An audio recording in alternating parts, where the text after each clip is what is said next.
up, everybody? Doing some Eternal League of Nepia, also known as Elin. I love this game because it feels like I am playing D&D.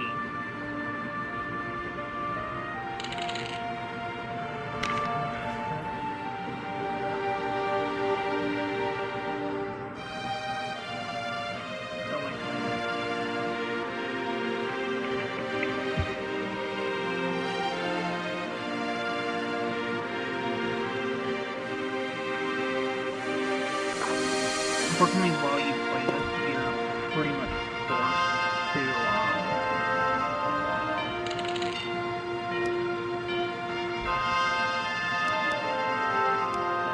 sorry, I had that no, it was fine.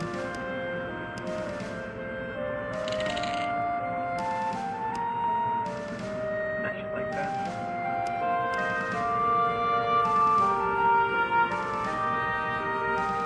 But no, as you play the game, I find it fun, because then you can pretty much straightforward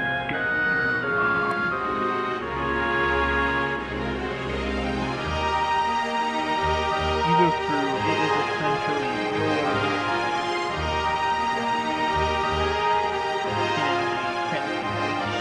I treat it like D&D a little bit.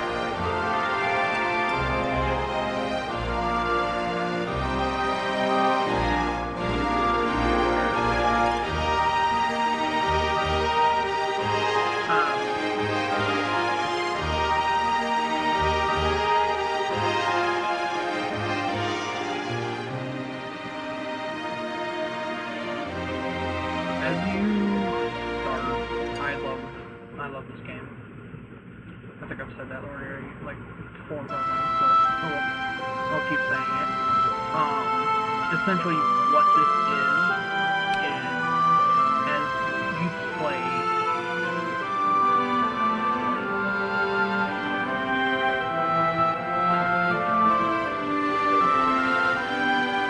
but as you play, you tend to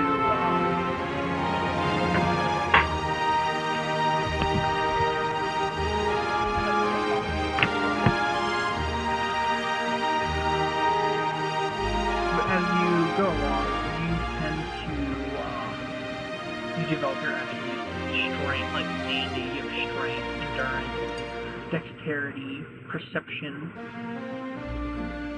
but then you have other ones. You'll have learning, which is your ability and your desire to learn. You can actually build these up as you play. Will is your strength of your magic, like how much magic do you have. Magic is how strong it is without it physing you. And then charisma is your ability to attract people into your town. You're essentially playing a governor of a town that is technically not supposed to be set up, but you set it up anyways, just to give people a location. Just click on this. This lets you have extra rates and fun, so you're not stuck on one. So you'll have Yearlids. Yearlids are the people of the rising new kingdom in Tier. They trace their lineage back to slaves who escaped Ulderna, harboring deep-seated hatred towards the Empire and everything it represents. They have established the pinnacle of mechanical civilization in Tier. This is what they heightened learning capacity, adept in handling mechanized armament. They acquire speed faster than any other race. This one is human. These would be essentially human. Ulderna is one of the most ancient nations in Tier. Ulderna wields vast knowledge of magic and magical weaponry. Recognized as feared as the desert empire by the world, they bear a sense of chosen destiny, believing that only they are worthy of steering the world's course. They are cruel perfectionists. Olverians are skilled in magic and magical tools, making them apt for caster and intermediate specialists, meaning it'll actually give you a heads up of where you can be class-wise if you choose. Fairies, delicate, frail, always, almost like in D&D where it's essentially your most frail thing ever, unless they are quick on evasion and agility check. They hold high resistance to nearly all elements.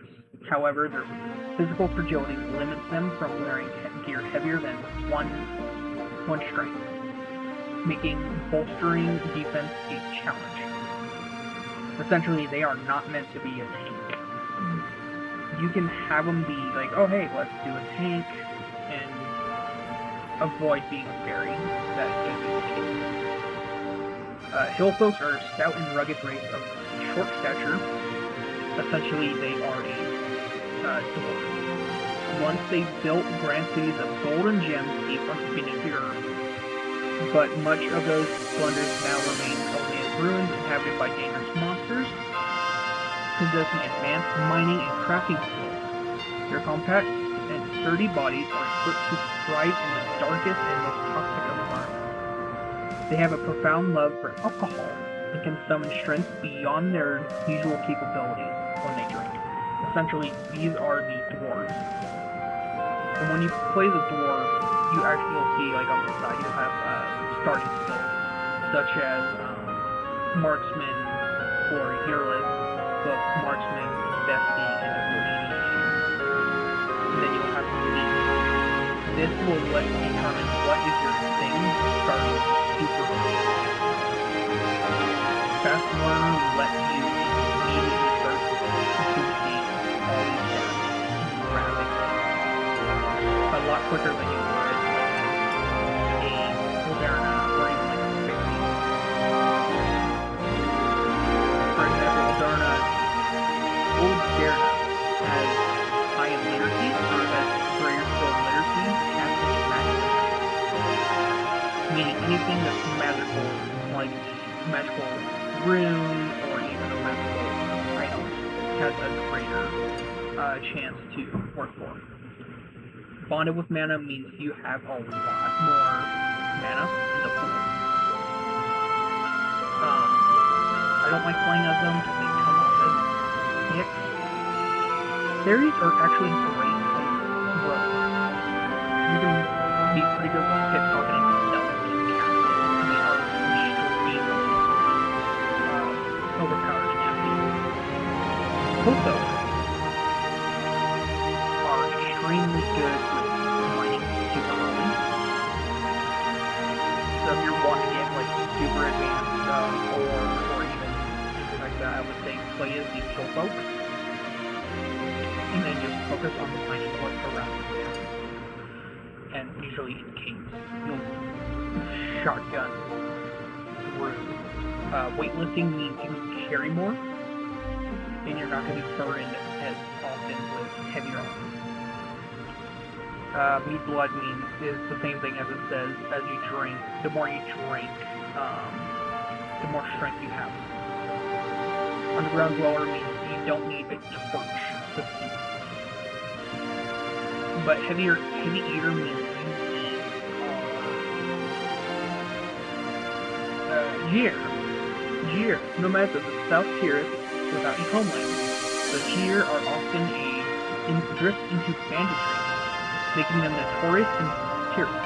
They cherish freedom, loathe constraints, and prioritize personal autonomy.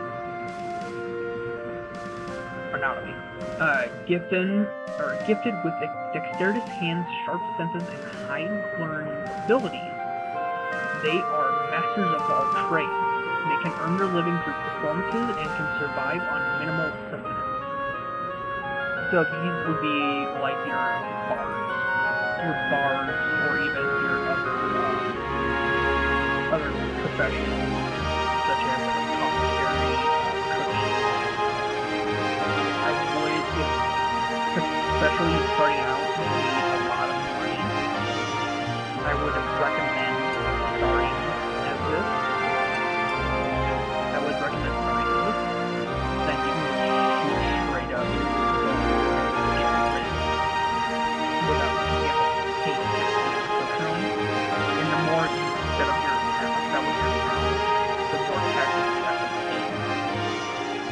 I try to get set up super early without my issue of how much money do I have? Do I have enough to cover taxes? Do I have enough items to sell? Do I have enough time to get to the town to pay my taxes? Or do I have to wait until I get there? Because it will tell you, hey, you need to pay this much on taxes. You'll get a letter in the mail, essentially. So I highly recommend that something coming up in months. Otherwise, you'll just spawn on the floor, and that can be a little bit of an issue. Alia are among the oldest and most mysterious races in Sierra. The Elin are serene, mystical, and beautiful beings. Preferring isolation, they live peacefully in forests. They have resistance to ether and vast magical powers, with a capability to mitigate damage from magical backlash. This would essentially, I want to say, kind of like the hag, a little bit from Baldur's Gate. They are extremely resistant to magic, and it is super annoying if one is your enemy. It becomes a nightmare trying to get rid of them. Next up is the Chaos Sheep. Chaos Sheep. Little is known about the Chaos Sheep, also referred to as the Deformed Ones. They barely retain a human form. Chaos Sheep acquire new body parts as they grow, but what emerges is unpredictable. Essentially, what these things are is super, kind of like an abomination, of like an eldritch horror almost. You're growing new body parts as you go. I love playing as these because sometimes the body parts actually give you bonuses. Like if you have extra wings, you can deal extra damage. Not safe, but if you chair, then you take all that. And usually, with these, you'll have starting attributes. So camera shapes are great in shooting, and perception is very deep. So, Bill is like your, if you're playing as a paladin, right, to wherever he is when you're fighting. That deity will give you that box, depending on how strong your will is. And your will also determines how strong enchantments last. They have regeneration, so they automatically heal from damage, which is awesome. Kind of like D&D where you roll a certain die and it tells you, hey, this is how much you heal. Meditation is the skill for will, because you need will helps you get more mana, having more meditation. The higher your faith is, the better your abilities are. Then you can play this lonely little snail. The snail is noticeably sluggish creature, fragile, weak, clumsy, and devoid of learning aptitude. They can be dissolved by salt. Essentially, if you want to play the most weakest, give yourself the biggest challenge ever, play the snail. And you can't touch anything with salt. That includes any food that's made with salt. You are essentially screwed if you eat something with salt. It will immediately kill you. Now, one of my other favorite classes is the Lich. The way I look at it is, I'm from Overlord. You're immortal undead endowed with immense intelligence and magic. Liches possess greater mana and meditation skills than other races. However, they lack physical stamina for direct combat. While Liches have resistance to several elements, they are vulnerable to fire. Another one they don't tell you about is that you're actually vulnerable to like holy magic as well, which there are some classes that can do, like praying or banishment. but since I love playing this with cards too, there as a warlock, or even as a magic caster, you are the dominant thing early on. The race. Immortal undead, endowed with immense intelligence and magic, rakes possess greater mana and meditation skills than other races, however they lack the stamina for direct combat. So again, almost anything that's undead, you are going to be immediately vulnerable to fire. Anything undead, you're highly vulnerable to fire and cold. Golems are actually very strong physically and intelligent, durability-wise. You are beyond getting physically heavy or heavily affected. Golems are material imbued with life through magical means. Compared to other races, they boast vastly superior physical strength. However, perhaps as a trade-off, their mana and speed are notably superior. Golems have a strong resistance to poison. They're immune to bleeding, which if some enemies actually inflict heavy bleeding. So if you play as a golem, you actually have the chance of completely ignoring it. It posts the advantage of not succumbing to the state of being dazed. So dazed means like stunned. Like in D&D, blunt weapons give a chance to stun usually, where if someone might correct me on the comments, but where you take heavier damage, where you can't do anything for your whole turn, essentially being dazed. Slime. Slimes are amorphous, gelatinous beings with bodies that lack a fixed shape.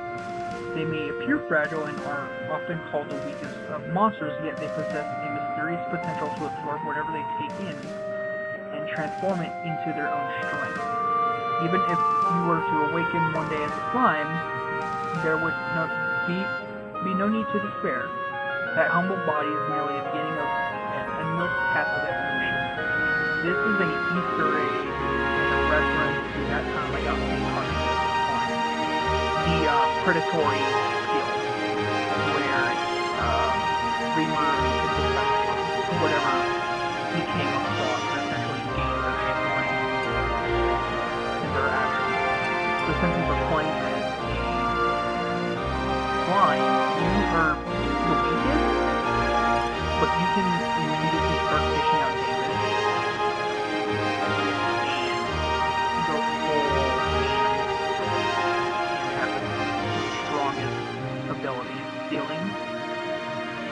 I might actually have to give that one a try. I haven't tried that one yet. A Mifu. A Mifu I like to call as a kitsune. The Mifu are a hybrid race of a boxed human who live quietly in the corner of Kira. Unlike their sister race, the Nefu, they are characterized by white hair and fur, and large fluffy that stand upright. They are cheerful and mischievous, while they aren't particularly resilient, they make it up for it in outstanding knowledge and blessing and purpose. Meaning, if you want to be someone who can really dominate with magic, you do like heavy buffs, debuffs, and even with that knowledge, you are essentially beyond untouchable when it comes to casting. The Nefu, featuring red hair and fur, essentially, they are a hybrid fox human race, similar to the Mifu. They reside far from human settlements, however, their striking beauty combined with distinctive self-sword combat styles has become a topic of fascination among adventurers. This is actually a skill, or this is a build I would usually do in D&D. It's called a Spellblade. You're wielding both magic and a melee weapon. because you have to keep track of your main two, which is dexterity and your strength, along with your charisma and intelligence. The succubus. You're essentially playing as a demon, but known by the alias Lunar or Moonlit Kins, succubi are said to appear by one's bedside on beautiful moonlit nights, tempting humans with their allure. The reality of this is, whether by the moon is out or not, night or day, they simply adore pleasurable experiences. They possess both high charisma and magic, growing stronger by ignoring the conditions of pleasure. Essentially, you're playing a whore. That is to put it bluntly. You're playing a whore. Because as a succubus, the only way you get stronger is by being in bed with someone else. It doesn't specify this. You can be in bed with villagers, knights, military, scientists, wizards, and you'll gain their abilities. Haven't played one either, but might give that one a try at some point. And then one of my most favorites, the vampire. Vampires are overpowered during the night. Vampires have long been feared as rulers of the night, gifted with both exceptional physical prowess and keen intellect. They display extraordinary abilities under the cover of darkness, yet remain vulnerable to sunlight's flame. Unable to sustain themselves on ordinary food, they are ever hungry for fresh, living blood. Meaning, someone might get sick with you if you have to drink their blood. This gives it a very difficult time to play as, because you now have to,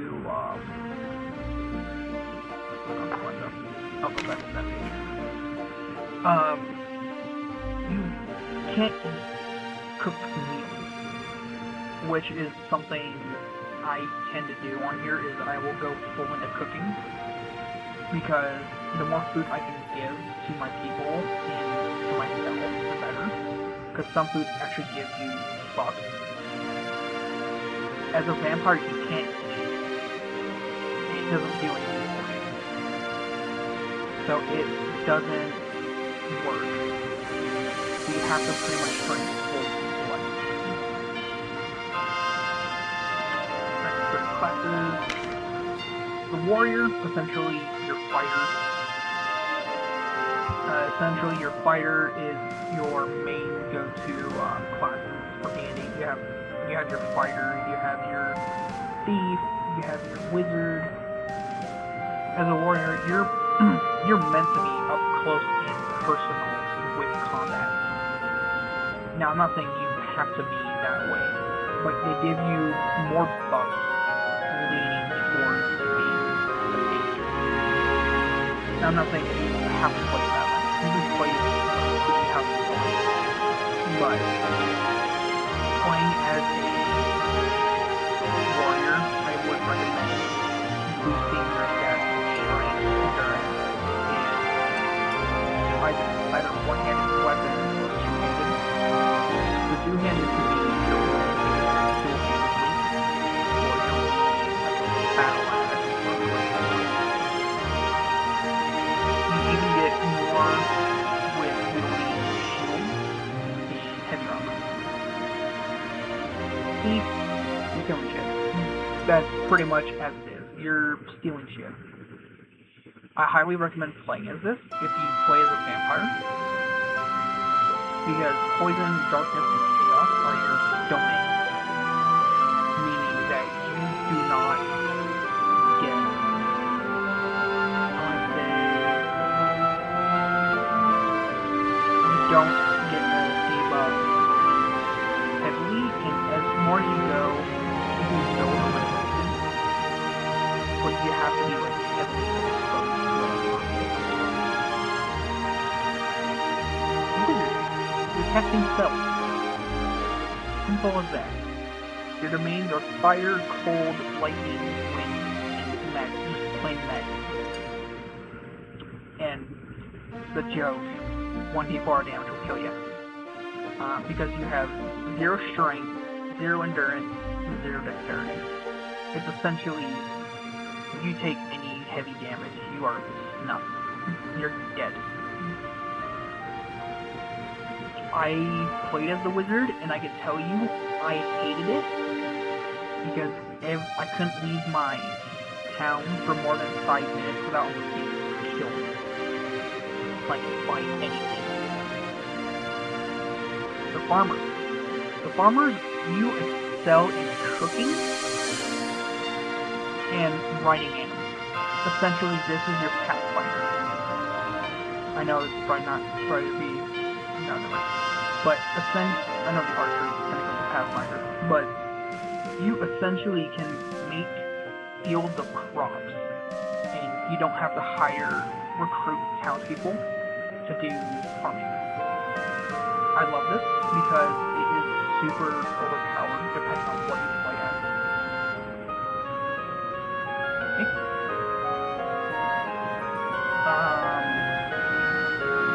The archer and pathfinder, you are not meant to be up close, technically. You're meant to be sitting on a little bit of that. Essentially firing a bow and arrow, crossbow, or even stone. You can ride animals as well, but you are extremely vulnerable to magic, and essentially that is not your magic, your ability to go there. You can be absolutely destroyed. Now, it's not saying you can't build skills, but so the flames mean you have inspiration in those. The higher the flame, the more inspiration you have. And the higher inspiration means you'll learn that skill.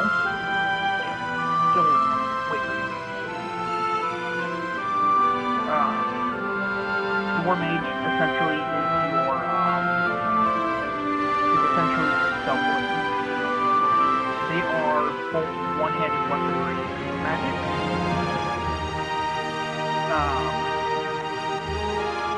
When it says you're Elin, that means how strong is your magic. If you don't have magic,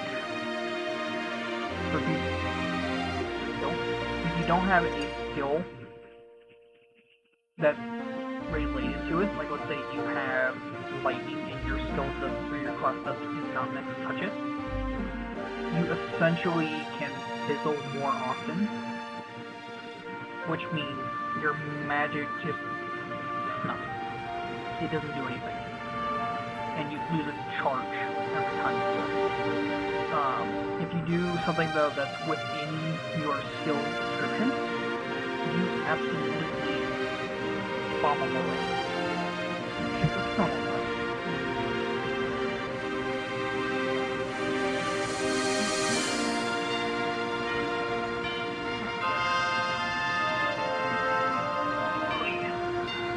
That should be better. Should be better. My headphones are around my neck because I let my phone charge. But essentially, you want to be in the skills that sit with your class. I'm not saying you have to be, but if you want a better chance and better time at casting like your magic, you need to be within the domain of your magic. You can't be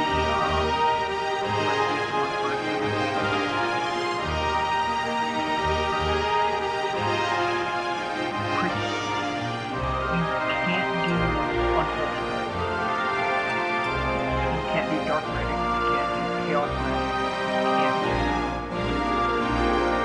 essentially anything that's outside that range. You're supposed to be this is kind of like a mage class or a paladin, where you are much closer to your enemy. You serve as their magic caster.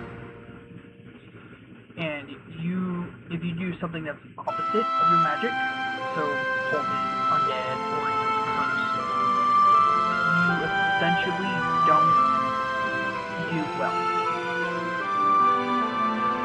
I mean, Blizzard, you can do darkness and all that, but you're essentially supposed to be, you can execute the enemy, which is actually a very, I want to say overpowered ability. However, it was like I must say a lot of them are kind of like inspired by some heavy anime. Like, that's how I got reincarnated as Slime in Overlord, because there's adventurer ranks, and you can encounter them out in the world. If you do this to somebody, you essentially strip them of all divine grace. So if they have, like, a deity, you're essentially, I'm going to use one for example, Everlight from Fox Machina, where she's having a very difficult time communicating to her deity. Paladin, there's your paladin, essentially your deity class. You're supposed to be a zealous warrior of your pipeline, essentially. I love playing as Executioner at times, because as an Executioner, you get, you're well versed in weapons, in the human body, and knowledge of iron balls that can carry out execution smoothly. They embrace death and can harness their full power when standing on the brink of death. That is a double-edged sword, meaning you have to be very low on health in order for that power to flip. While it's the strongest, you don't have the strongest skill in magic. Sword Sage is essentially, a champion, like a deity. You're being out there. You can, those, the domains that they have, like fire, cold, light, and is the deities that you encounter, and you can infuse your weapon and talisman. Or you can master enhancing your weapon with the talismans that you have. Talismans will infuse your weapons with their attributes. So if you have Nether, Nerve, Holy, which Holy I would say dominant if you're basically dead, like Skeleton, Zombie, or even vampires like that. That magic will immediately buff against anything unfocused. Nether is actually the quite opposite, and those two can actually counteract each other. I usually try to make a friend with one or two of them. I'll make friends with like a priest or a healer, and I'll make friends with like a necromancer. Then you have, I know I skipped like half, but I will go through the rest here in a second.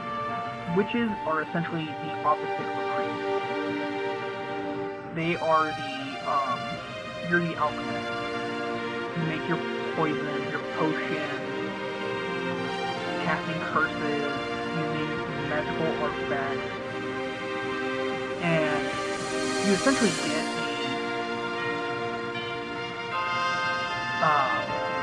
a familiar, which is a black cat. And your domains are chaos, magic, poison, and fire. Alright, now to the rest of them. Tourists are a traditional class, and they are predictably fragile. As you can pretty much see, you have no skills. So essentially, once you go in there, you're nothing. If you're not careful. At the end, you're essentially the bard. You're playing music. You can play your piano. Or you get the beat musician, so you can play like a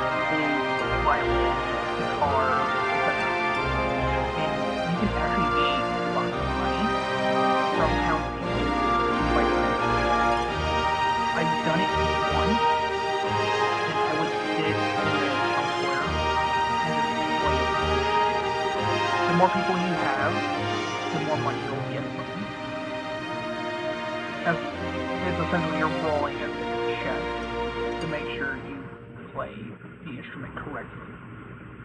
I don't know which one it would be. I've never played bard, so. And then I pretty much went over phrase. The gunners are essentially modern weapons, so handguns, shotguns, flintlocks. You are expert in modern weaponry. So essentially, firearms, explosives, you can operate the latest weapons produced by Zero, as well as artifacts of ancient nations. You are, trying to think of the best word, geographer. You can use guns, you can make guns, you can use, I never found the blueprints, and they are never really sold, and if they are not super cheap. They are extremely expensive. Like, I want to say, like, maybe, like, 3,000 coins a piece. And that's just my opinion. Don't go straight for the blueprints if you can't find it out in the world. I am going to play as...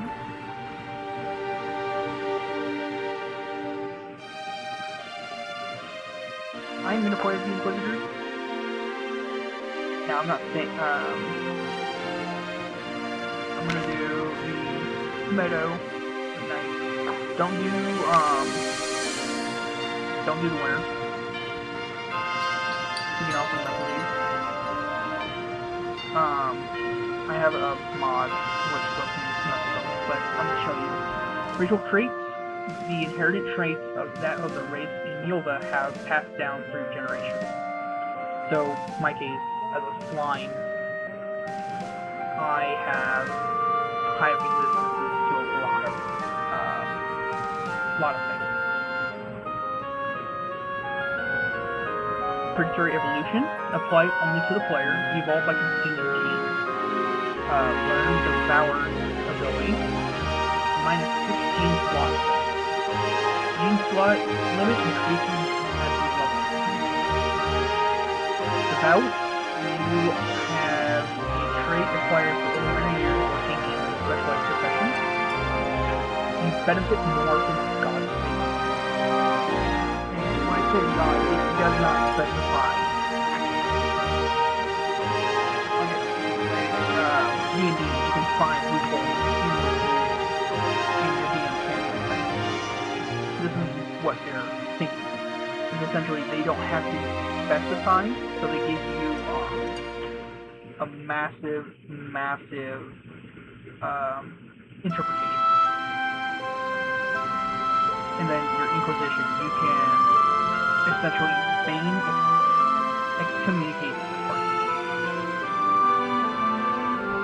Essentially, when you cast feign, you are making the target, if they have devout religion, extremely separated from it.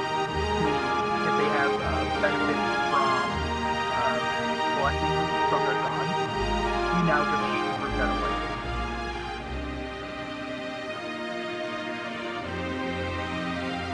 Symbiosis allows an ally to parasite on you. I never really got too far into that one. I never knew what it was. So what your current and what your fate is all determined on your main attributes. So regeneration, you can gradually kill your limit. When they, because I'm flying, I just go regular water without conservation or limited limit. Evasion makes it where if your enemies take a hit at you, essentially the like, oh hey, if you hit it, we're just quit. Marksman is your shooting damage. I don't dig too far into that one, mostly because I don't care for it. Literacy, I can read books. I love to read the books, because a lot of the books are spells. And when you read those books, you actually boost yourself in that field. especially in my class, where darkness is my main domain. Darkness spell, the thing that afflicts the mind for nerves, is the best one. The higher your faith, again, the higher your faith is closer to your God. And as you're closer to your God,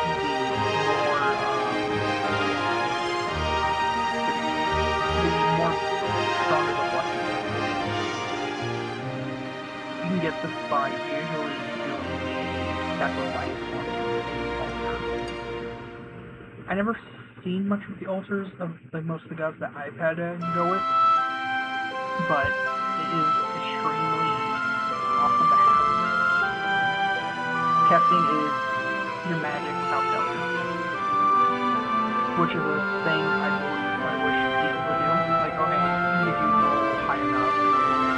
Rather than it missing, it turns into, oh hey, it's fizzled out.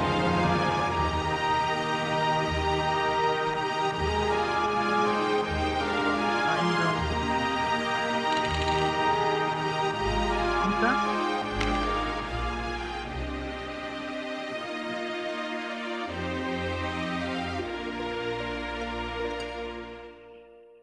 Midnight of the Pirates.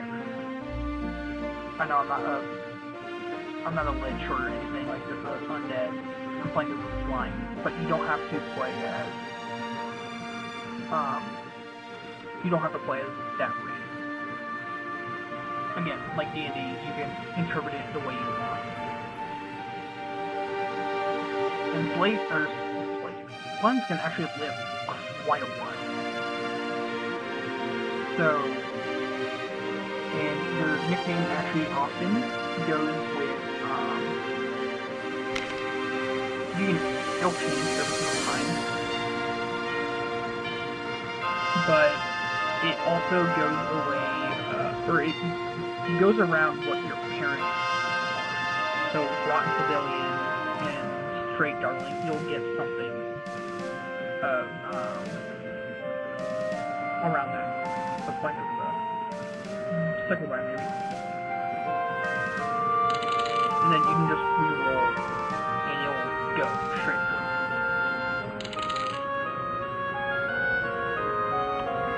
I can do this one if I'm wanting to play it, like go straight through it, but I'm not going to.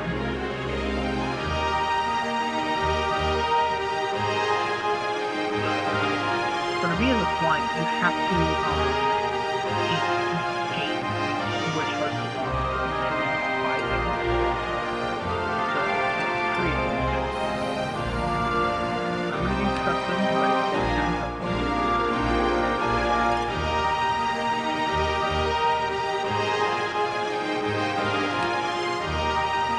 So, boss loot, I also do just a little extra, and ally speed gives me a little extra.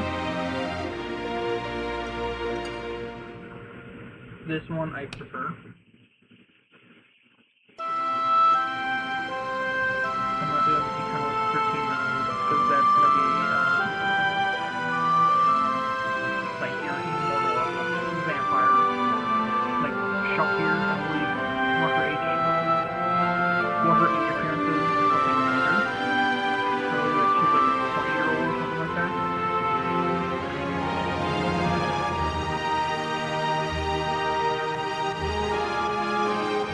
Do not do this one, because as we go through, like, let's say, adventure rank is insane.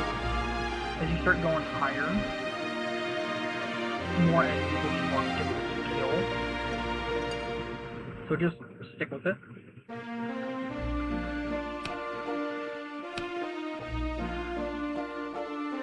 Boss loot.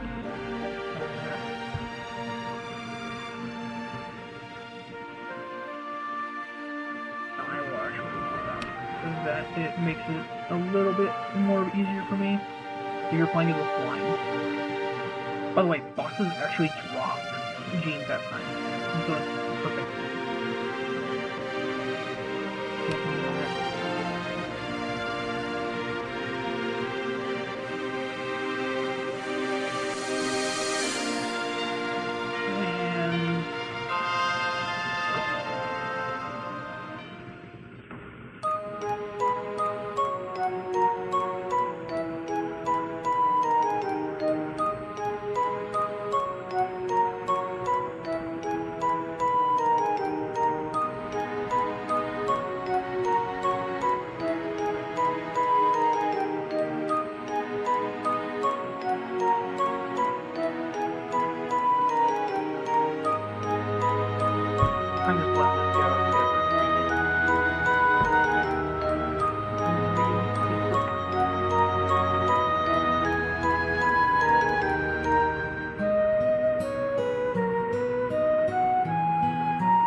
Might be raining.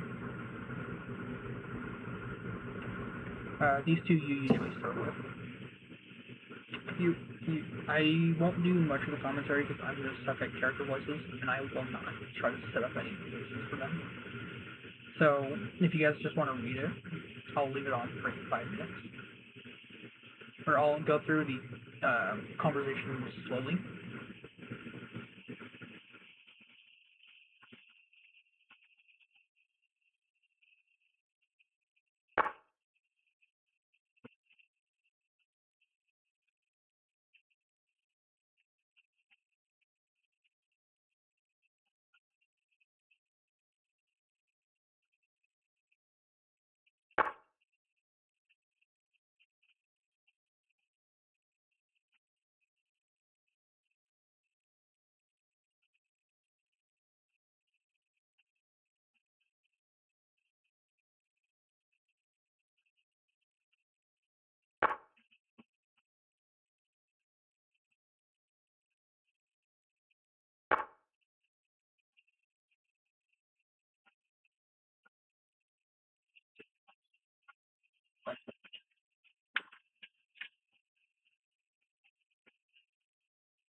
This is where our story begins.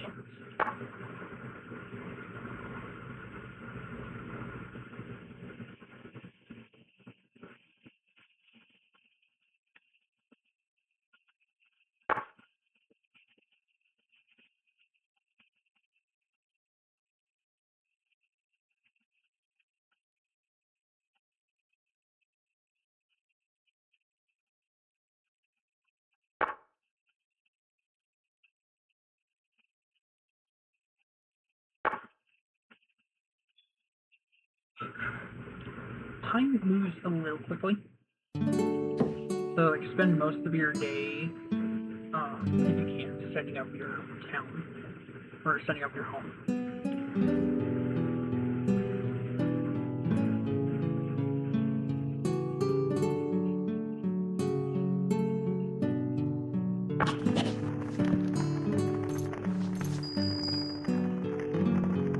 A fairy. She's dying for while you play.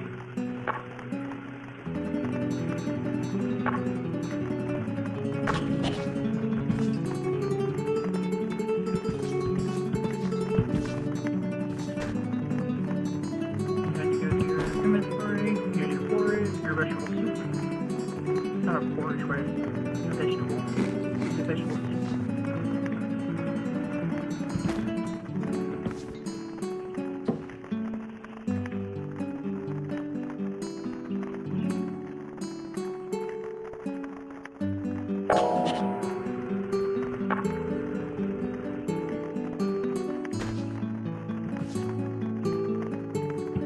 Your land deed will tell you, like, hey, this is your home. And then you can change your home name. So like instead of Meadow, if I wanted to, I could call it whatever. I'll call it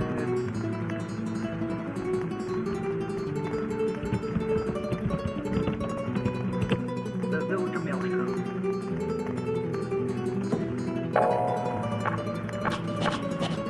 I'm sorry if I'm going to through that real quickly.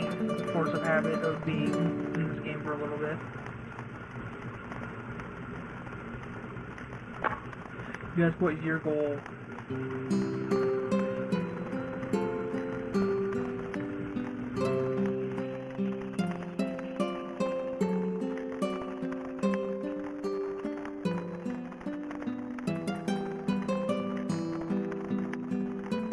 Essentially, this is telling you, so these are royals. They give you the deed, like, hey, here is your fiefdom, as long as you pay income.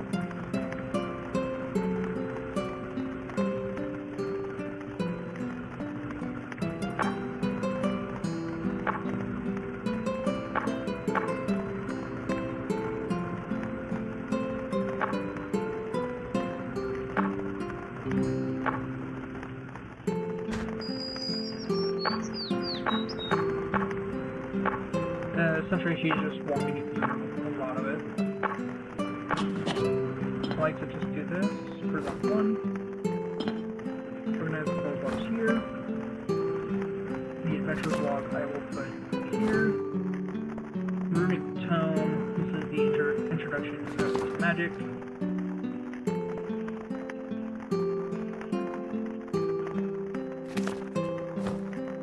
And your runic tome is your spell.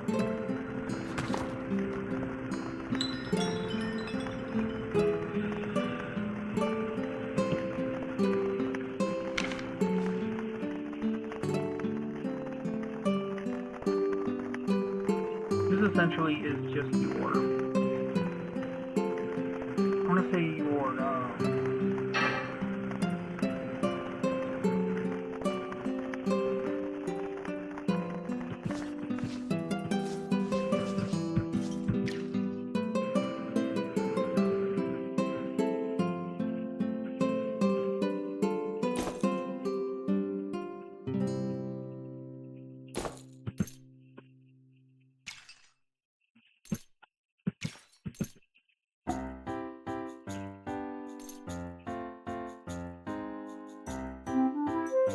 never do this one. That's just extremely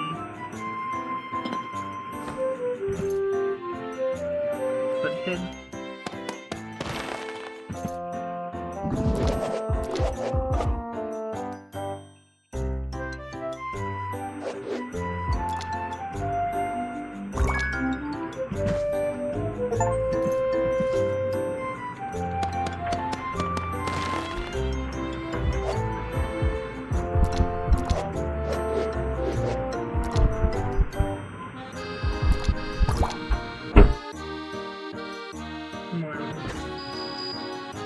Alright, you got a log. Logs, or should I say Mr. Log, are the most basic crafting materials. They're also excellent for use for things like campfire fuel. But that's not all. By processing Mr. Log, you can upgrade it into planks. Huh? How you process it? Well, why don't you ask Mr. Log yourself? The hint is processing equipment. Oh, and by the way, you can process stones into cut stone. So keep that in mind too.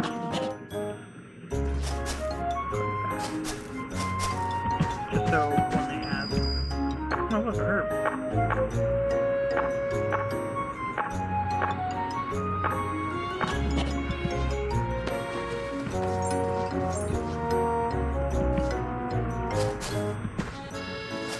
We're just collecting these because one request is to build. Like build a pipe for a tree. And actually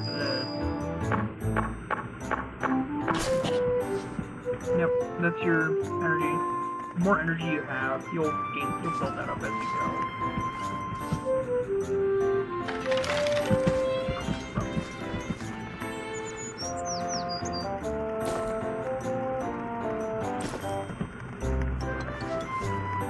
I'm doing some roasting, which enjoys sleeping.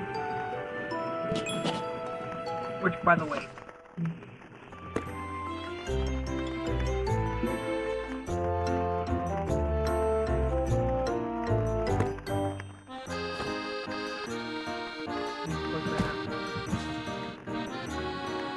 alright, viewers, let's see what we need to do. Essentially, equipment. This is as you build your base, you must know about the shared container. The shared container is a vital piece of equipment for you and your residents to live and work in. Listen carefully as I'm only going to explain it once. When you read, pay attention to everything that it says. Containers such as crates and barrels have a concept of permissions. Normally, you can only move items in and out of the container, but you can change it to a shared container by clicking the lock icon on the right side of the container. Shared containers are accessible to residents and party members. Those who are hungry will scavenge for food in the containers, and if they find good equipment, they may take it out. If there are materials needed for work, they will be consumed automatically. I would say always make sure you have equipment that your people can use, like a hoe, if they need something like a hoe or a rake, shovels, if they're a fighter type, swords, that type of thing.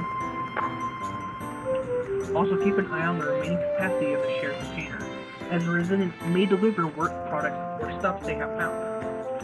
I'll go ahead and give you this box, which is a reward for this quest. Set it on the ground and try to turn it into a shared container. And I'm going to place it right here. Open it. We will do shared.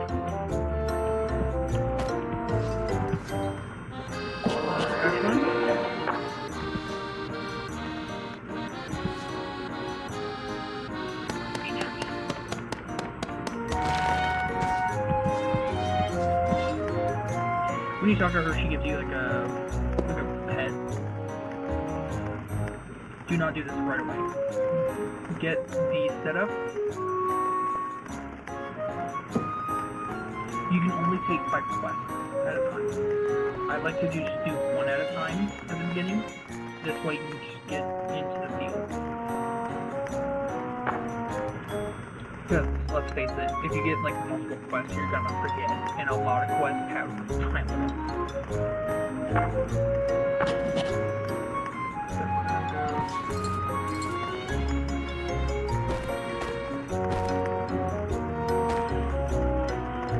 Craft, go to the workbench.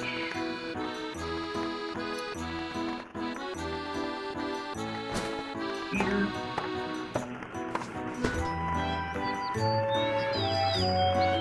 Good, you made a workbench. Let me tell you something about crucial for becoming a seasoned adventurer. Yes, it's the middle click. By middle clicking, you can interact with items in your backpack, creatures, or objects on the map. You can do various things like kicking away pesky creatures, flipping switches, mixing potions, or even accessing your companion's backpack. It unleashes a whole range of actions that you can't usually do. Moreover, when placing furniture or walls, middle clicking will also let you rotate them. Adventurers who don't know this won't survive this one. Middle click, got it? Yes, you can also use the arcade on your keyboard as a substitute for middle click. Well then, see you later. So, like this, it will bring up a sub-menu.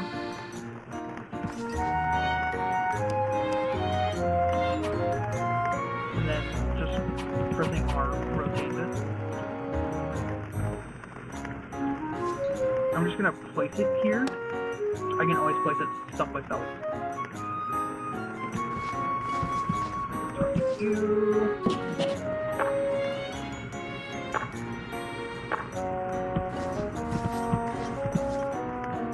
Craft. He wants a torch. You need string.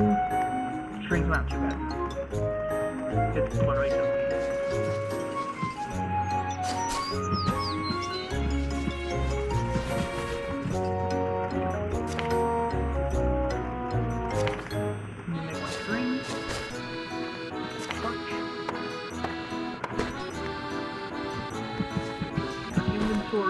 you grab the torch, and then you resource that to him. There's so much to learn. I'll give you a goal now. The goal is to build a house on your land by yourself. It may sound like a lot of work, but if you enclose some space with walls, equip it with doors, you could probably call it a house. I'll prepare some housewarming gifts meanwhile. Go ahead and start building your house. When you build your house, I highly recommend taking a spot. Doesn't have to be pretty. Does not have to be pretty. It's just 4 walls and a door.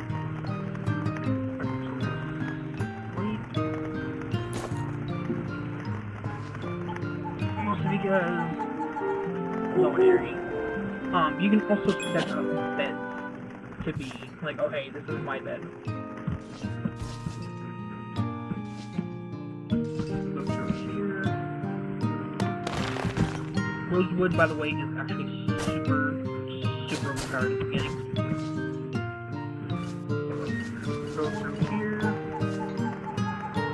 Let's craft. To make a wall, I need 8 leaves. Or I just make 8. Because it's going to be 2 per side. I'm just going to be making.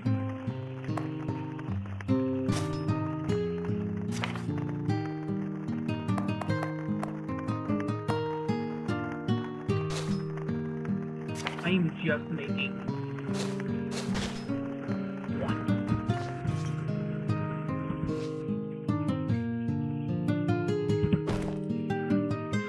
So we're going to grab that. Do this. So I'm going to go here.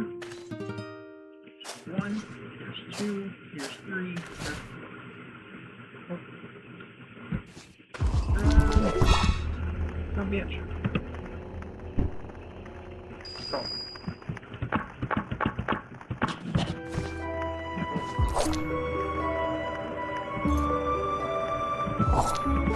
Damn it.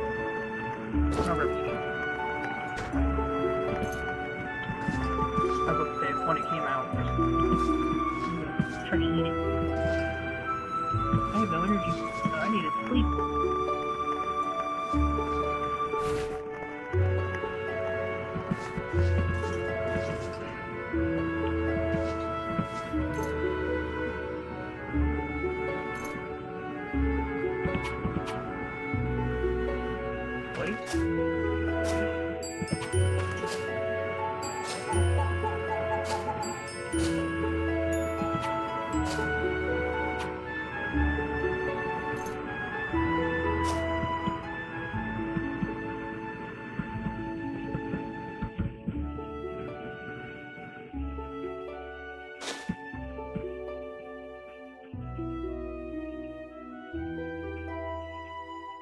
Sleep for the time being, because without energy you can't do shit.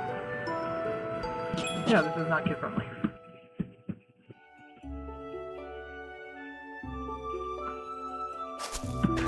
I shut myself in.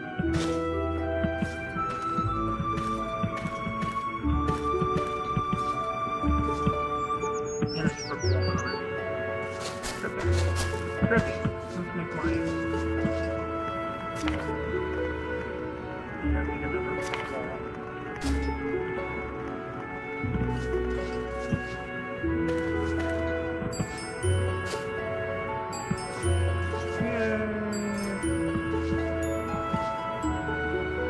Talk to him. Looks like your house is finished. Congratulations. Now you don't have to worry about staying out. Open, exposed, and later. Now let me explain a little about houses. The appearance and function of your house you build can be customized by using house boards. Also, when you divide the space inside the house with walls, you create rooms. Each room can then be customized by using room boards. Not much, but I'll give you the house plate and room plate. Customize your new house to your heart's content. Stupid training dummies. Place you free.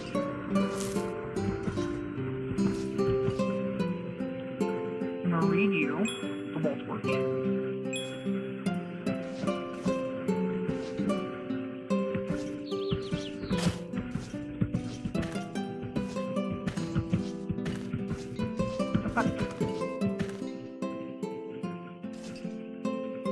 Really?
I'm gonna redo this because I need to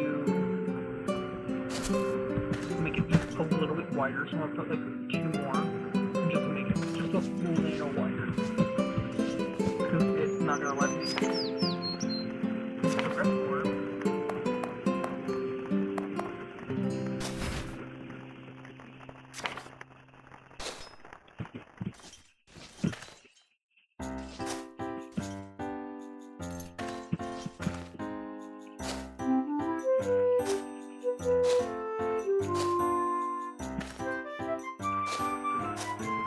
And then we'll push it back here.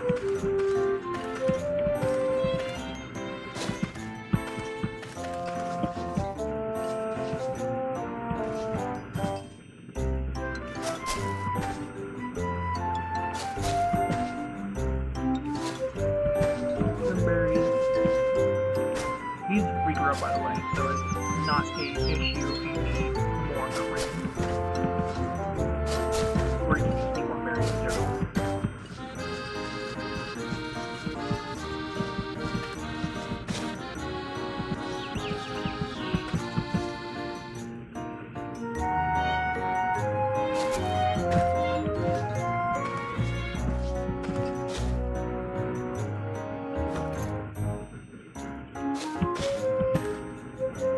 Putting in the corner spread not too great, but you know.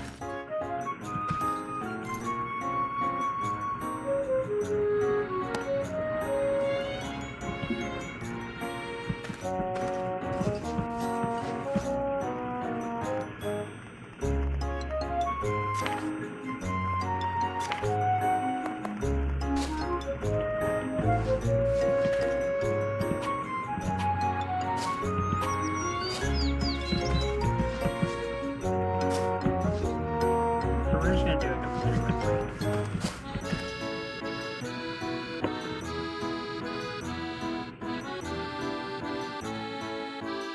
Sleep.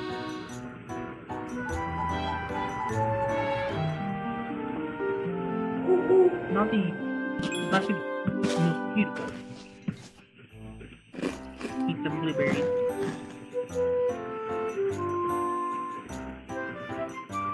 The reason I'm not gonna eat much is because this way I can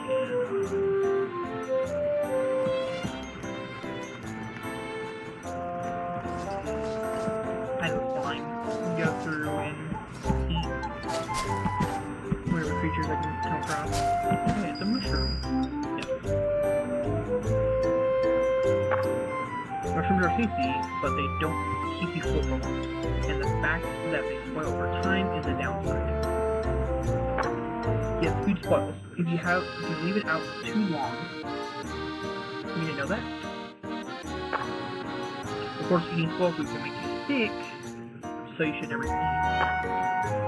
Fish and raw food spoil especially easily, but nuts and cooked food can last quite a while. With a millstone, you can make meals more like kibble that never spoil. Remember to prepare enough non-perishable food before a long journey. It's a golden rule for adventure.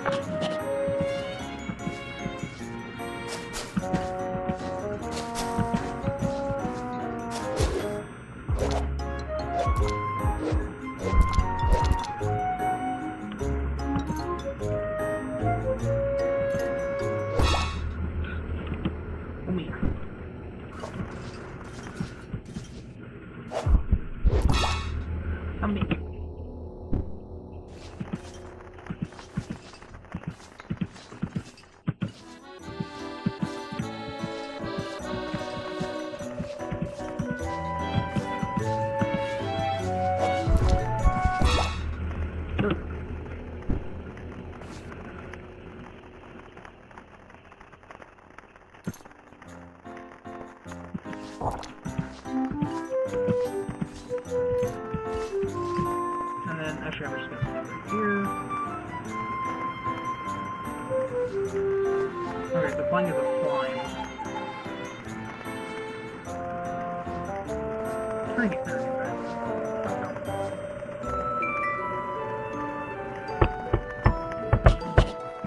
You won't do much.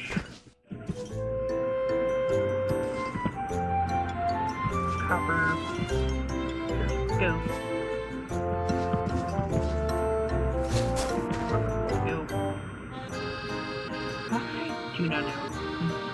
clearly a clear, sweet, glossy. Pleasant smell, eye catcher. These are bugs. Google baby.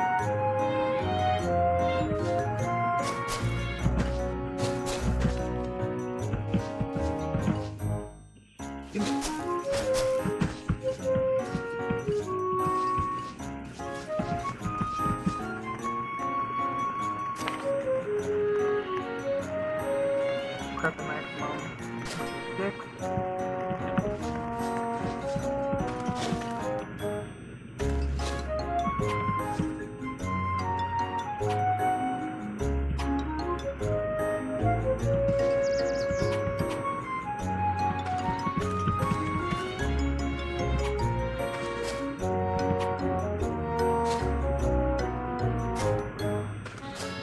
Oh hey, here's my house. Now I can actually roam in it. There we go. Glitches. And then we'll cover it.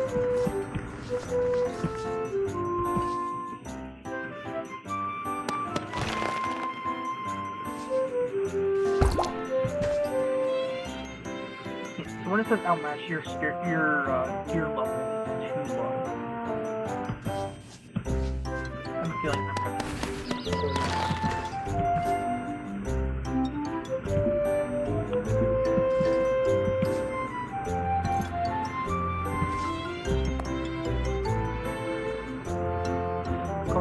Cuddle do, because then we can make it.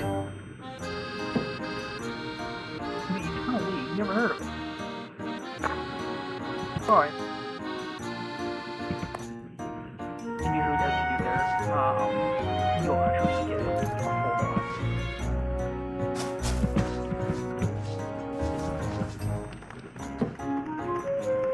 Alright, already did this twice, so we'll go through this. So this is where you recruit. Work is explore. It'll tell you what the work is. I'm not gonna start repeating. And then here is your adventure ranking. So it goes all the way to E. E means you are not. You can actually encounter these guys in the town.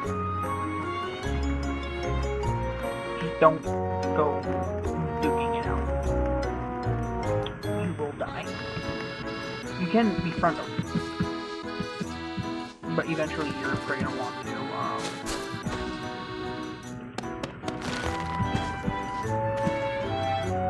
You're going to want to eventually.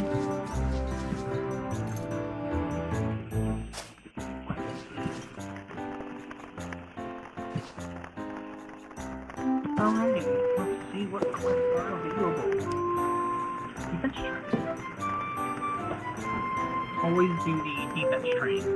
This will let you go through. Hey, you gotta go through.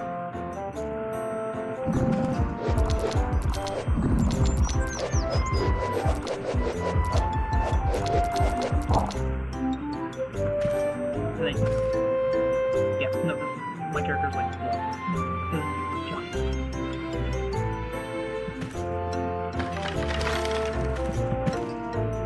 And then let's gallon wherever you wish to have it. Always use your share box to come like a forge.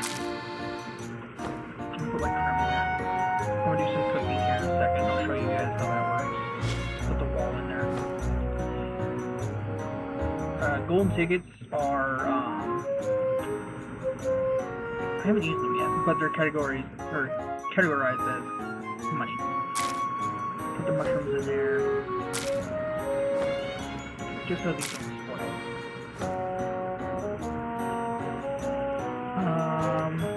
Put a plank in there.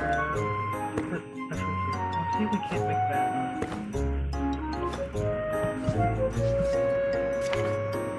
Sawmill, stone, wood.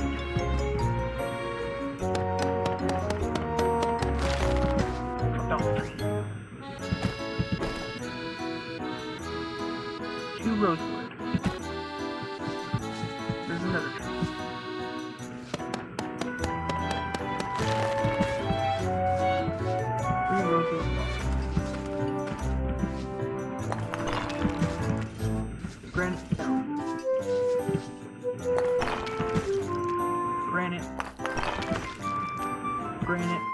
we go. We'll make the funnel. And you see we're at -3. That means we are beyond exhausted.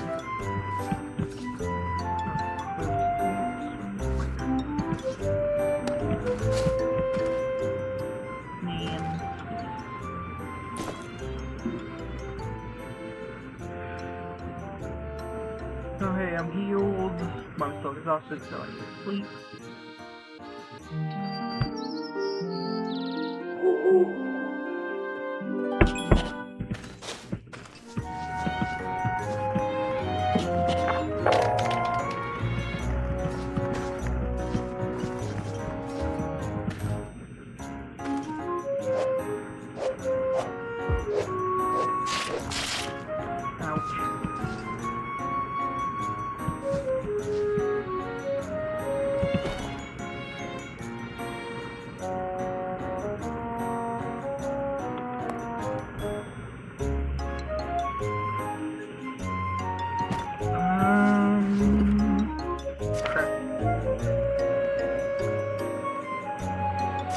Secret tables are in different weapons. So I need to make a carpenter's table, which is going to be planks and stone.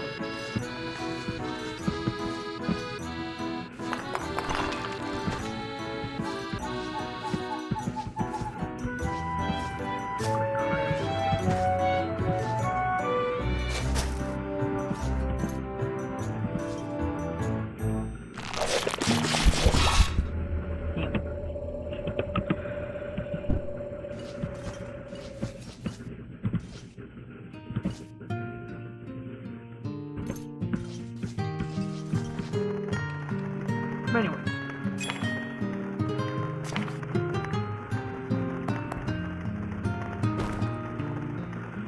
I'm gonna put in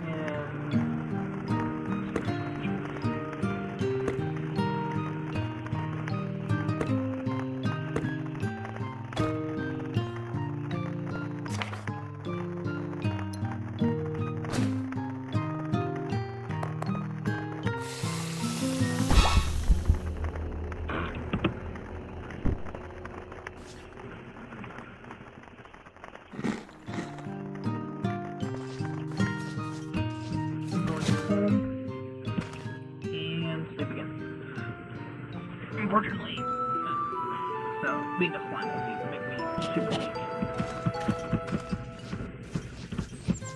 That's also what this is for.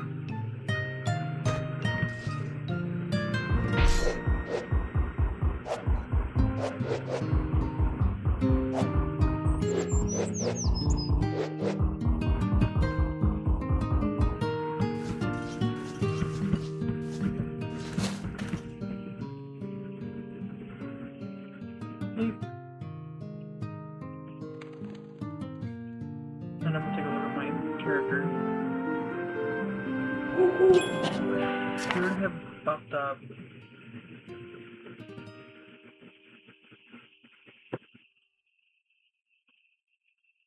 a little bit, not much, a little bit.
can.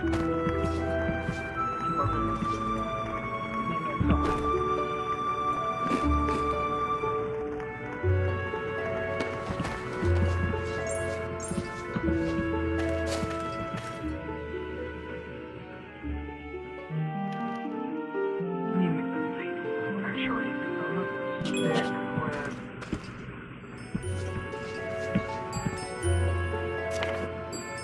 Cover stable, I got one minute. Should be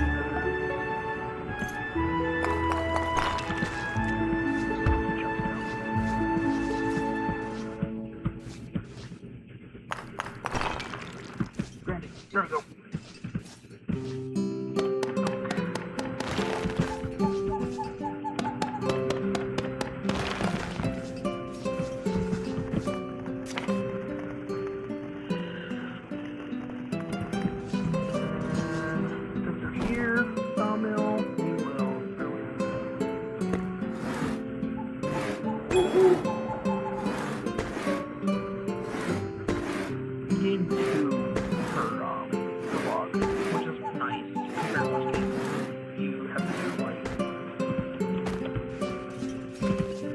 Usually so often you have to do like 3 logs to make 1 blank on some games.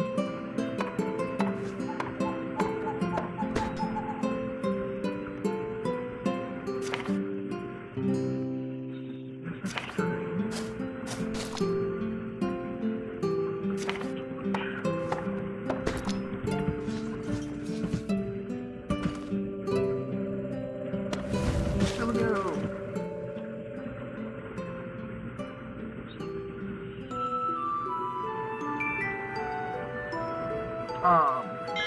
Your tool is not meant to be your weapon. People might be looking at me like, no, it is. It should have been our first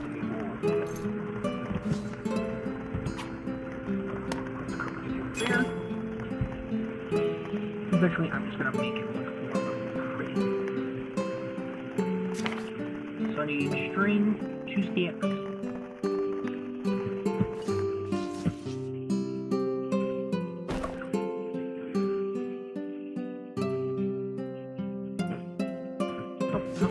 Okay.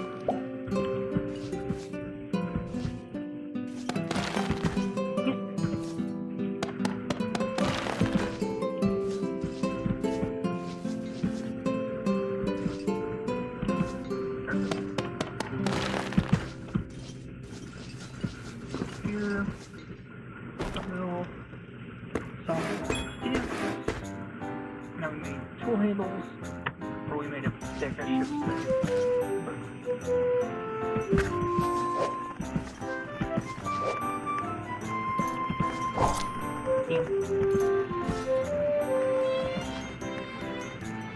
I need to make some string. I'll make 2. That's what it calls for.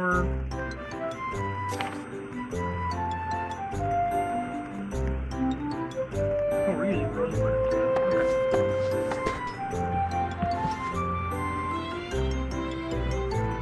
Okay.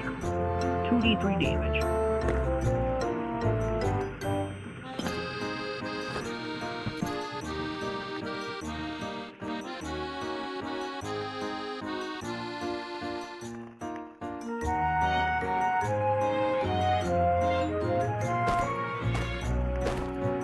Purse.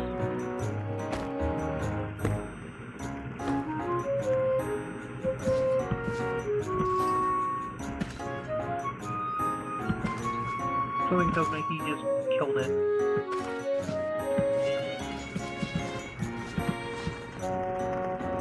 Alright, yeah. No, that's...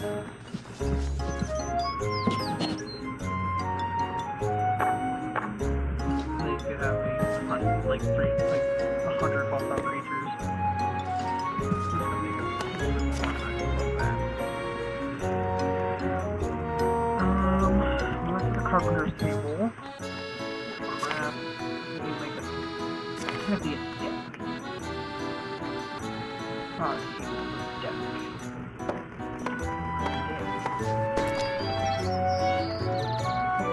Put that away. And then tinker's table here in a moment, which is a chair and phone. Or usually whatever. Sleep.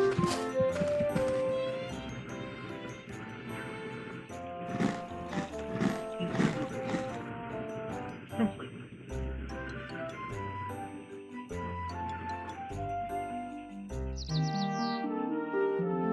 And I need that chair.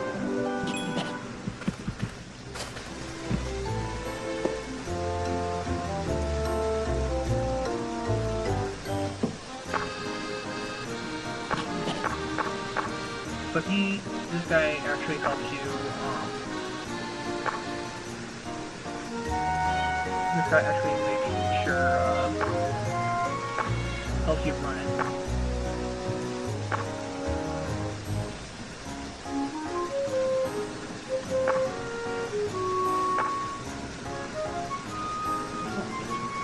Hello.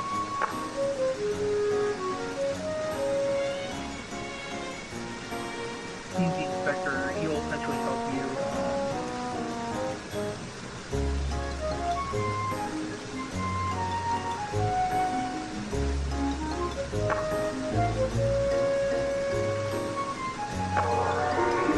Yay! Then you talk to him. He can actually be your first.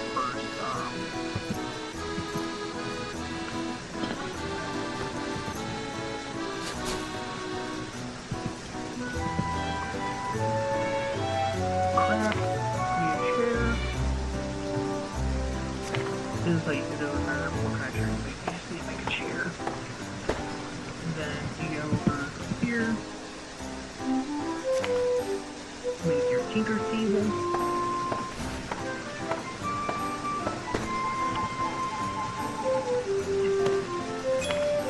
This is where you make your tool. Stone and ink will let you make your pickaxe better. Having stone, or having a better handle, far better. Same with pickaxes.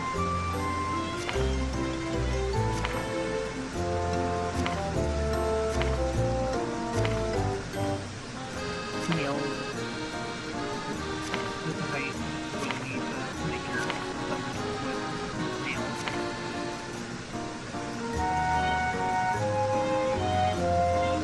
Here's your instrument.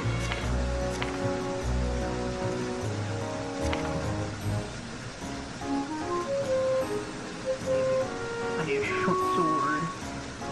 Butcher knife.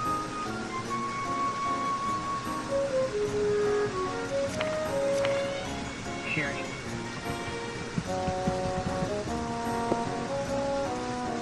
How to make many? What's with this? This don't need to shrink away. I may feel somewhat tricked by actually persuasive words, but working leisurely, surrounded by nature is stupid. When you're an inspector of my caliber, work from renowned numbers in Sicilia, from flooding in non-stop, perhaps my weary soul leaves the grief in a tranquil meadow. Rest assured, I am almost grateful to actually nap right now. I'll handle my task diligently, and the future of this is practically guaranteed to be in charge. Now, you must have your plans, but we need to earn money above all else. Abundant funds are essential for the development of a new land. Hot baths, plush beds, and the scent of sweet wine are not what you need right now. First, we enrich this land as permanently. Quickest way to earn money is to ship items from shipping box. Once you can cultivate the fields, our crops don't steady income. Huh? What's that? As if you never heard of a shipping box before. Well, a revolution. There's no shipping box in the plane yet. Is this some sort of primitive era? I'll give you materials to make one. Craft a shipping box from the workbench and set it on the ground. And remember to use Halulu wood I gave you. The shipping box must have a chic and elegant color of Halulu wood. I won't tolerate anything else that offends my aesthetic sense. In case you don't know, just right-click on the ingredient icon in the crafting screen to change the ingredients. trap. Shipping container.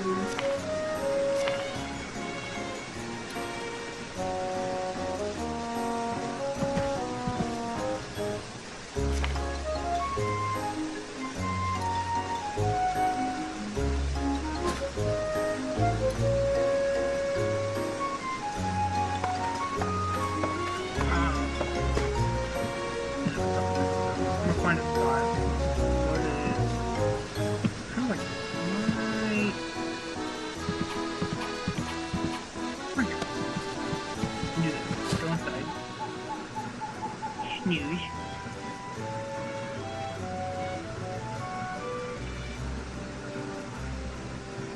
Don't play plans for her.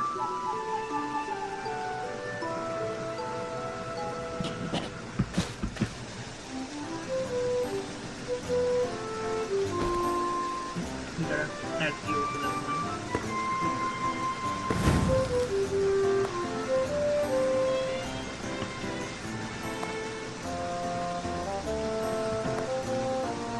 We'll fix that for now, since we don't need it.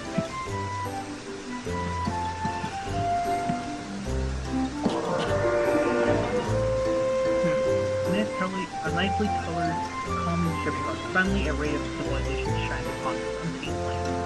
Items in the shipping box are automatically collected every morning, and the earnings will be sent directly to you. Ship a good amount of items, and you'll even get some gold bars. I have a headache, so I'll rest for today. But try throwing some items into the shipping box. In other words, if you just don't want crap, just toss it in there. Toss these.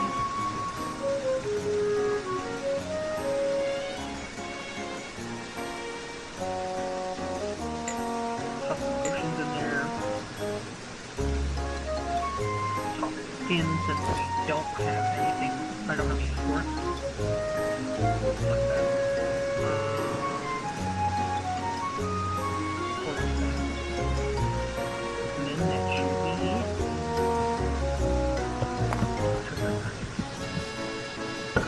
That really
Crusher of dish. We don't have one. Can bring one dish. Okay, well.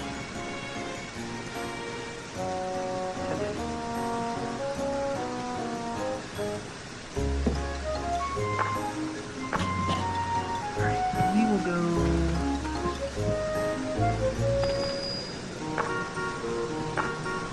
Here. You are now in the global map. In the global map, you can travel great distances, but time also passes fast. Start with that if you don't have enough food and conditions such as poisons progress rapidly every turn. When you have nothing to eat, try cooking on yourself and you'll be able to or spawning in the second you're on. If you're forced to poison, there should be plenty of options available. Oh, and when you're traveling on the global map, you might get attacked by monsters. See that road to your right? That's our less frequent on the road. And the further you stay from the road, the more likely you are to encounter trouble. So for beginners, sticking on the road is a good idea. Well done.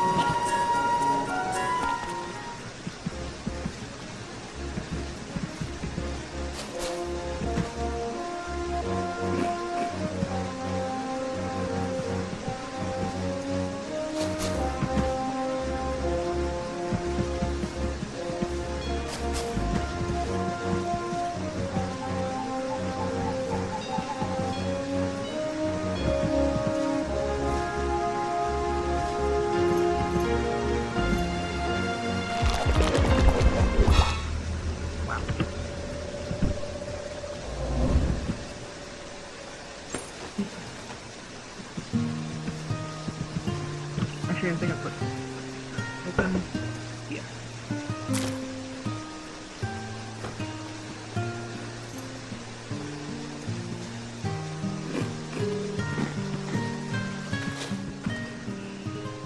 Sleep.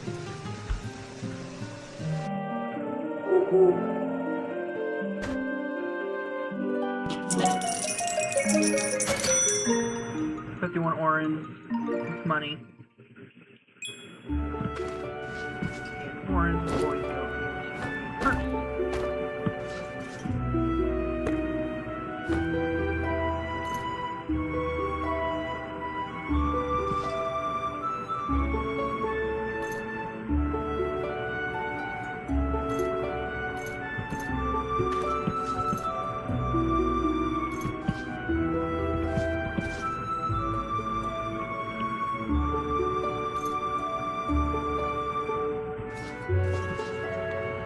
Bubble.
Majestic Tome, Paper Cloak.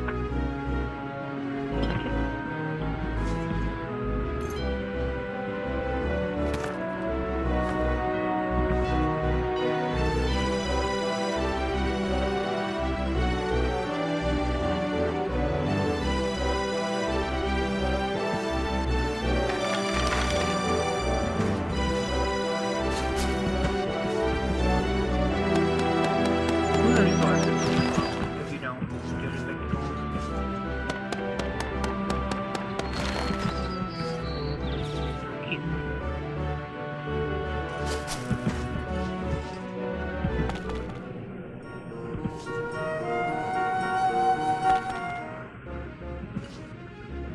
Neat.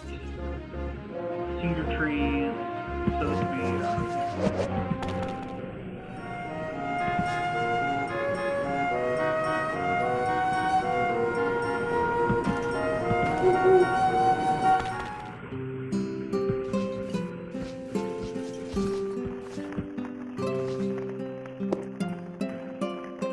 from here.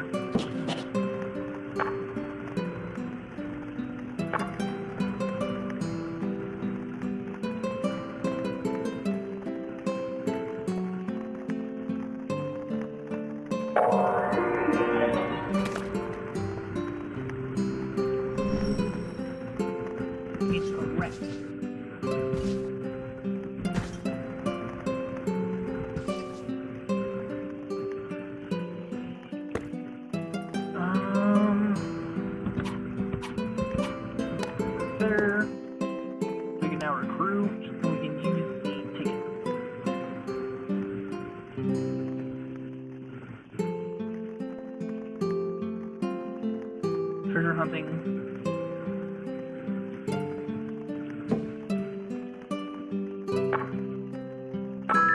There we go.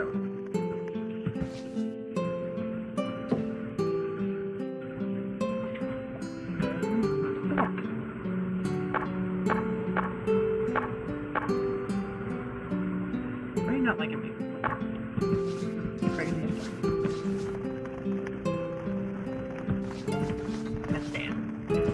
Oh, let's see here.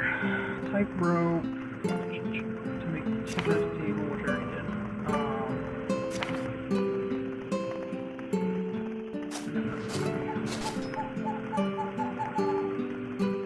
And then we'll start switching bed.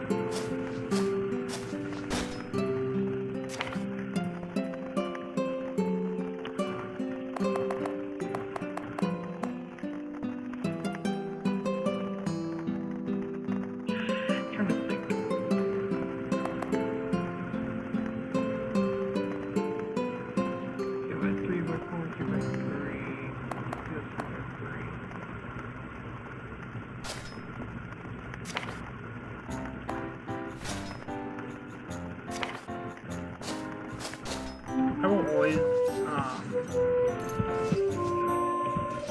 this is a campfire, we'll do 1, 2, 3. 1, 2, 3. 1, 2, 3.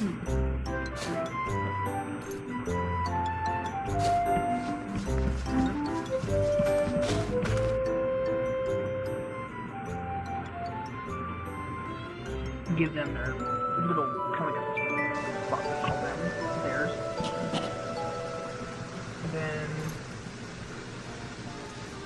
place our bed options, plain bed. This is my bed, so this will be my home.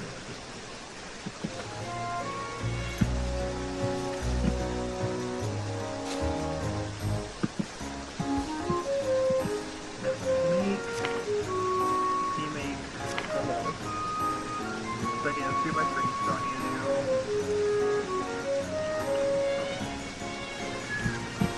like, but like maybe 9 more.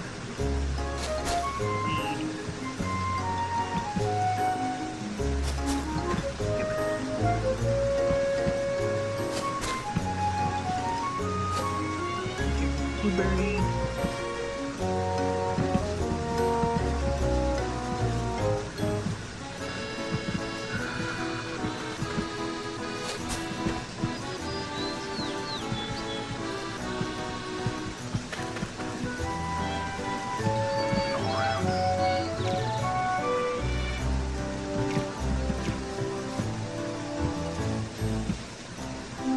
I don't work on fish because if I don't need food, then I don't really need to hunt this for no reason.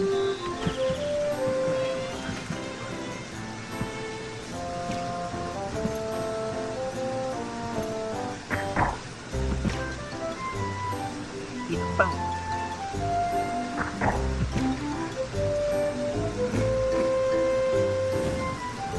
Keep in mind.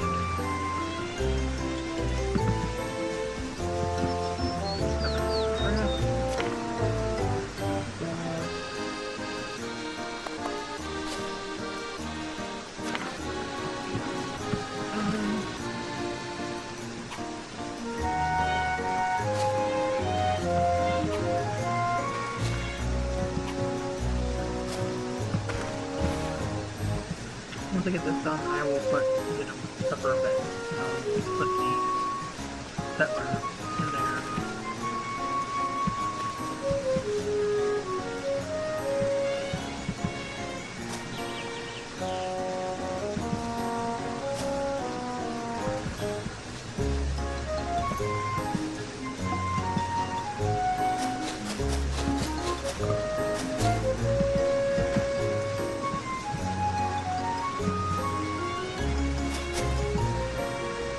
In my room, not bed, right?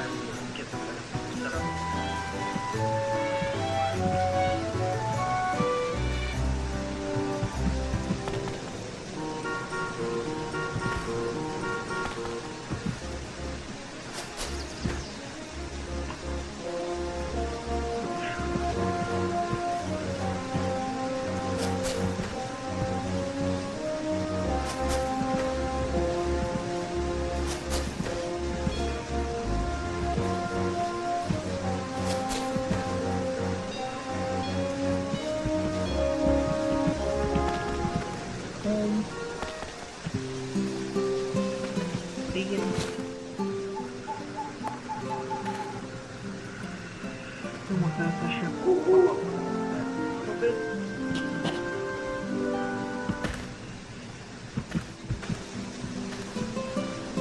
Let's grab the leaves, but it should be able to be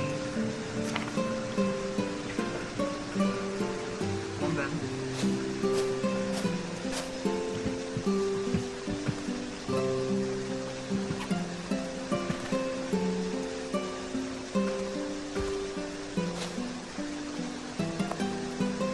Bed options for residents.